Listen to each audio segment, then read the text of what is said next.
粉墨登场的这位是张琼仙，一位退休人士，也是一位乐曲爱好者。10多年的学习路上，他投入的不只是时间与心力，更是一份对乐曲深深的熱愛。我哋細啊，住喺嗰啲新村咧，都係有嗰啲粵劇啊，嚟嗰啲廟啊演出嘅，嗰啲咁華麗嘅服裝啊，咁啊化妝啊，對嗰啲細佬哥係好有吸引力啊，種落一個種子喺度咯。我準備喺呢個金鷹壇，今晚我有演出一個折子戲。從小，粵劇就在他心裡扎下了根，成家立業，忙於生計，這份熱愛一度被擱置。直到陪孩子到新加坡深造，他重新走回粵劇的世界。我頭一個踏入嘅會館就叫東安會館，聽人哋唱，買碗糖水就坐住聽人哋唱歌。就有人問你有冇興趣啊？呢度有老師嘅，如果有興趣可以喺度學嘅，好咯 join 咯，就係學嗰啲基本功嘅嘢。慢慢又喺嗰度識到第二啲朋友，咁樣佢哋又同我講學唱嘢，我跟嗰啲正式師傅嘅，佢又帶我去嗰個活擊店啊啦，嗰度有一個聯絡所，就有一個師傅叫做傅耀輝，佢就係我嘅啟蒙老師。呢個老師係淨係教你唱嘅啫，師傅教咧佢又拉二胡，佢又一句句教嘅，一句句跟佢唱，淨係喺嗰個地方都學咗3、4年。啊！但係我唱歌班我好中意喎。我哋睇嗰個譜啊，做咩可以寫得咁靚、咁透徹？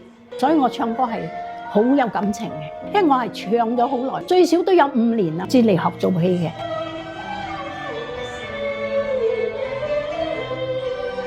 當初你學粵劇嘅時候，會唔會覺得好辛苦？會比普通歌難度多啲啦，但係你最緊要係你嘅興趣咯。好似我哋咁大興趣嘅人咧，就不斷咁去追求咯，一味學多啲嘢咁咯。花旦嘅精髓化妝喺邊度啊？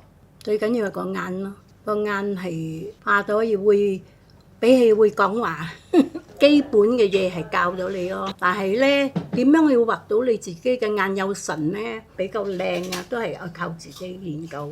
後尾我呢個師傅有病，就好似成日冇開班，我又去揾第二個師傅咯，又係中國師傅。慢慢越嚟投入，之前係投入唱歌，後來投入做戲啦。因為你一味有追求啦嘛，學無止境啊嘛，覺得自己不足啊，就一直去追求啦。投資好多嘢㗎，男裝鞋啊，男女嘅嘢我都有㗎，因為我有學生有時有演出啊，呢個都係新嘅，未戴過。就擠呢個頭飾落去，呢啲叫鳳，有身份嘅人至戴。公主啊，王妃啊。咁你有冇計過你有買咗幾件？冇計喎，好多，計唔晒。因為我好似你想做白蛇子，你又買咗成套啦。不過買下就變咗咁多。嗱，呢個屬於楊貴妃嘅髻，呢啲起碼係真頭髮嚟嘅，所以佢貴啲咯。最貴嘅3000幾，我呢個都成千幾蚊嘅。但係呢啲咧，如果個袖好大嘅咧，呢個袖嚟分別着飾啦。呢個叫大袖咧，就屬於皇后、王妃、公主嗰啲着嘅，就可以戴嗰隻頭飾。呢種係水袖、小姑裝，係嗰啲小姐啊、大家閨秀啊着嘅。你點解投資有冇6位數字定係過百千，因為太多嘢啊，有男裝女裝。因為我哋啲衫有啲啊，1000幾2000蚊一件，有啲5、6千都有嘅。睇你又買咩quality嘅啊！你嗰啲手工啊，好重要㗎。機器車、電腦車又平啲，手繡又貴啲。啊，呢個貴啲咯。如果嗰啲冇金線，開啲線鬆鬆散散嗰啲平咯。就越嚟越愛上，越嚟越深啦，越踩越深啊！我就係覺得呢啲嘢咧係有一個魅力啊，呢個文化係有一種魅力嘅存在咯。即係講會令人哋真係咁投入噶啦，唔係我一個，好多人。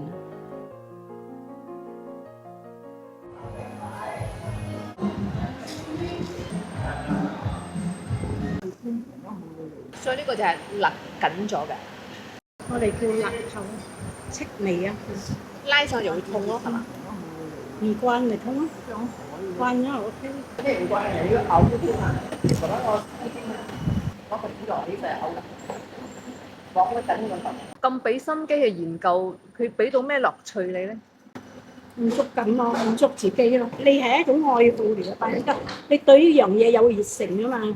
點樣辛苦你都覺得係樂趣。我係嗰種人啊，好投入嗰種人。我唱歌所以我唔馬虎嘅。比如講我今日做呢個角色，我會去諗呢個角色，我哋應該要去點樣去演繹呢個人物嘅性格，個人物嘅一舉手一投足，同埋佢嘅唱法。所以我哋都係愛去研究啦，因為我哋唔係職業啊，你明白冇？所以我哋更加要把嗰個角色嘅發揮出嚟啊，仲個要更加去投入啊！第一場咧就係折子戲，由張敬軒編嘅打神，寫得出呢啲嘢嘅人啊，即係可以表達到咁靚嗰啲詞句啊，我哋係我有一種感恩嘅心態去唱好呢支歌。我哋唱得唔好係辜負人哋嘅心血，我有呢種心態，我亦都冇去發覺啲觀眾嘅，我係會好投入。